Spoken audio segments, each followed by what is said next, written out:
আসসালামু আলাইকুম সুপ্রিয় দর্শক মণ্ডলী, আপনারা নিশ্চয়ই শুনেছেন টাইম ম্যাগাজিন, আন্তর্জাতিকভাবে নামকরা একটা ম্যাগাজিন, নাম টাইম ম্যাগাজিন। এটা যুক্তরাষ্ট্র থেকে প্রকাশিত হয়। এখানে বিভিন্ন ধরনের তথ্য পাওয়া যায়, বিভিন্ন ধরনের রিপোর্ট হয়, বিভিন্ন ধরনের চমকপ্রদ কথা লেখা হয়, বিভিন্ন ব্যক্তিকে প্রভাবশালী ঘোষণা করা হয়। তো এগুলা পাশ্চাত্যর বা ইউরোপিয়ানদের বিভিন্ন ধরনের একটা খেলা। পৃথিবীতে এই ধরনের খেলা তারা খেলে, বিভিন্ন মানুষদেরকে বোকা বানায়, বিভিন্ন মানুষদেরকে উন্মাদনার মধ্যে ফেলে দেয়, উস্কে দেয়, নানান কিছুতে বিভিন্ন মানুষকে ফুলিয়ে দেয়। তো এটা টাইম ম্যাগাজিন যেটা করেছে, বাংলাদেশের বর্তমান ইঞ্জিনিয়ারিং প্রধানমন্ত্রী জনাব তারেক রহমানকে বিশ্বের 100তম প্রভাবশালী ব্যক্তিদের মধ্যে একজনকে তারা ঘোষণা করেছে। তারা বলেছে যে বিশ্বের 100 প্রভাবশালী ব্যক্তির মধ্যে তারেক রহমান একজন। তো এখন এটা বলেছে বিএনপির লোকজন আর যায় কোথায়, ফেসবুক সামাজিক যোগাযোগ মাধ্যম ভরে ফেলেছে, নানান ধরনের উল্লাস, ব্যানার, এটা সেটা এগুলো করছে তারা। ওদিকে 18 সালে দেখেছি আমরা এই শেখ হাসিনাকে টাইম ম্যাগাজিন বিশ্বের 100তম প্রভাবশালীদের একজন করেছিল। তখনও সেই যে লীগ বাহিনী, চাটুকার, দৈলবাস, ফ্লাডারার বাহিনী, তারা ফেসবুক ভরে ফেলেছিল, ফেস্টুন, পোস্টার, বিভিন্ন বক্তৃতায় উন্মাদনা ছড়িয়ে দিয়েছিল, চেতনা ছড়িয়ে দিয়েছিল। আমরা আরো দেখেছি শেখ হাসিনাকে বিভিন্ন ধরনের হাবিজাবি পুরস্কার দেওয়া হতো। কোনো কোনো আমরা শুনেছি যে কোনো কোনো পুরস্কার তা কিনেও নিত, দেশের বাইরে গিয়ে বিভিন্ন দেশে কনফারেন্সে এই পুরস্কারগুলো গ্রহণ করতো। সেই ছবিগুলো দিয়ে আওয়ামী লীগের লোকজন ব্যানার দিয়ে ভরে ফেলত, ব্যানার ফেস্টুন করে বাংলাদেশে। তো এখানে এই যে আওয়ামী লীগ বিএনপি তা ক্রস উভয়ের মধ্যে দেখেন, যেখানে এই যে বিএনপি আছে, সব লীগের বড় একটা অংশের মধ্যে ঢুকে গেছে। আমরা বাহ্যিক দৃষ্টিতে দেখেছি যে কিছু লোক জেলে আছে, কিছু লোক ক্যান্টনমেন্টে পালিয়ে আছে, কিছু লোক দিল্লিতে চলে গেছে, কিছু লোক ইউরোপে, অস্ট্রেলিয়াতে, আমেরিকাতে, মিডল ইস্টে চলে গেছে পালিয়ে টালিয়ে। কিন্তু বড় একটা অংশ দেশে যারা আছে তারা বিএনপি হয়ে গেছে।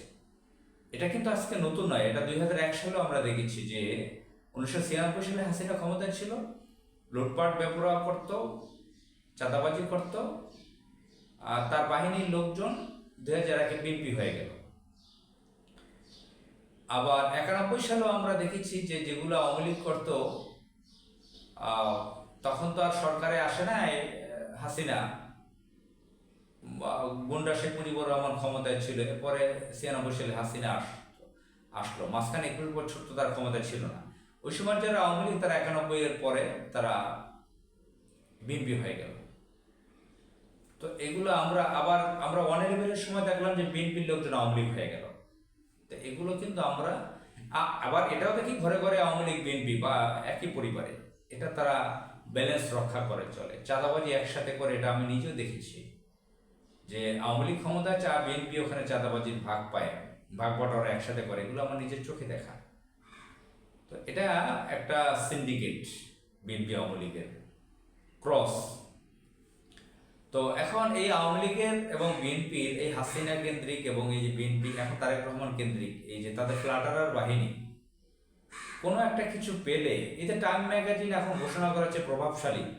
আচ্ছা, ওই যে নোবেল পুরস্কার দিয়েছে, নোবেল পুরস্কার তো আন্তর্জাতিকভাবে সবচেয়ে প্রভাবশালী বড় পুরস্কার হিসেবে পরিচিত। নোবেল লরিয়ারদের আন্তর্জাতিকভাবে অনেক দাম আছে। তো শান্তিতে নোবেল দিয়েছে ডক্টর ইউনুসকে। সেখানে ইউনুসকে এই যে বিএনপির লোকজন নির্বাচনে দেরি হয় ক্ষিপ্ত হয়ে তাকে সুৎখর বলেছিল, যে সুৎখরকে নোবেল দিয়েছে।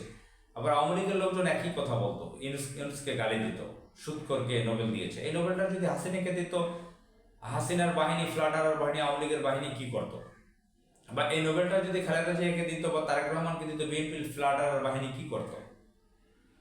তো এই হচ্ছে অবস্থা। এখন বিভিন্ন পুরস্কার এই টাইম ম্যাগাজিন দেখেন, এই সমস্ত ম্যাগাজিন বা এই পাশ্চাত্যের বিভিন্ন ধরনের মিডিয়াগুলো মুসলিম বিভিন্ন দেশের স্বৈরাচার ডিক্টেটরদেরকে, লুটপাটকারীদেরকে খুব উপরে উঠায়, ফুলে ফাঁপিয়ে উপরে উঠিয়ে দেয়। আবার প্রয়োজনে তাদেরকে একদম নিচে নামিয়ে দেয়। যখন দেখেছে যে এটা টিস্যু পেপারের মতন ব্যবহার করা হয়ে গেছে, এটার আর প্রয়োজন নেই, তখন আবার এটাকে পচিয়ে দেয়। এই কিছুদিন আগে খাম্বা নিয়ে আন্তর্জাতিক একটা মিডিয়াতে লেখা দেখেছেন না, যে খাম্বা কিভাবে উল্লেখ করেছিল মিডিয়াতে এই তারেক রহমানকে। তো যাই হোক, এখন এই যে টাইম ম্যাগাজিন এখন লিখেছে, এখন আর চাচি আর যায় কোথায়, গ্রামের একটা কথা আছে, কোন ভিক্ষুক নারীকে কোন পুলিশের দারোগা, থানার দারোগা বলেছিল চাচি। আমাদের দেশের কালচারে যেটা মুরব্বীদেরকে দেখলে, বয়স্কাদেরকে দেখলে যেটা করে, তো বয়স্কা ভিক্ষুককে চাচি বলেছিল। ভিক্ষুক নারী তো ভিক্ষা ছেড়ে দিয়েছিল। দারোগা বলেছে চাচি, আমি কি আর আছি। যাই হোক, এই ধরনের কথাগুলো মিলে যাচ্ছে এইসব কালচারের সাথে। বিএনপির লোকের উন্মাদনা, যেদিকে 2 মাসের ক্ষমতা এসেছে, নানান ধরনের অপারগতা, তাদের যে দুর্নীতি, তাদের যে অপকর্ম ছড়িয়ে গিয়েছে, পুরো বাংলাদেশের মানুষ পুষে উঠছে, আর একটা বিপ্লবের দিকে এগোচ্ছে।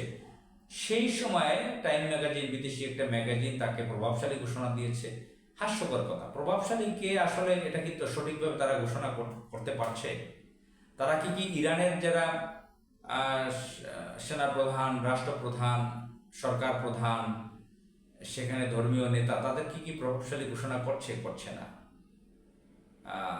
তারা কি বাংলাদেশের জামাত ইসলামের নেতাকে প্রভাবশালী ঘোষণা করছে? তারা কি কম প্রভাবশালী? তারা কি বাংলাদেশের কোনো বিপ্লবের নায়ককে 100 মধ্য ঘোষণা দিচ্ছে না। তারা ভারতের মধ্যে যারা মানবাধিকারের পক্ষে কথা বলে, প্রভাবশালী, যারা অনেক সাহস নিয়ে কথা বলে, তাদের কি প্রভাবশালী ঘোষণা করছে না। পৃথিবীতে এরকম খুঁজলে লক্ষ লক্ষ, হাজার হাজার মানুষ পারে। লক্ষের কথা বাদ দিলাম, কয়েক হাজার লোকের নাম সার্চ করে পাওয়া যাবে যারা অনেক প্রভাবশালী, কিন্তু তাদের নাম তো ঘোষণা এখানে করে না। তো যাই হোক, এগুলো বাংলাদেশে চলছে, বিশ্বে বিভিন্ন জায়গায় চলছে। তো আমাদের বাংলাদেশে ফ্লাটারার বাহিনী বেশি দেখে আমরা এটা বেশি ভুক্তভোগী। চারদিকে চিৎকার চেঁচামেচি, উল্লাস, এগুলো আমরা দেখতে পাচ্ছি। আসসালামু আলাইকুম।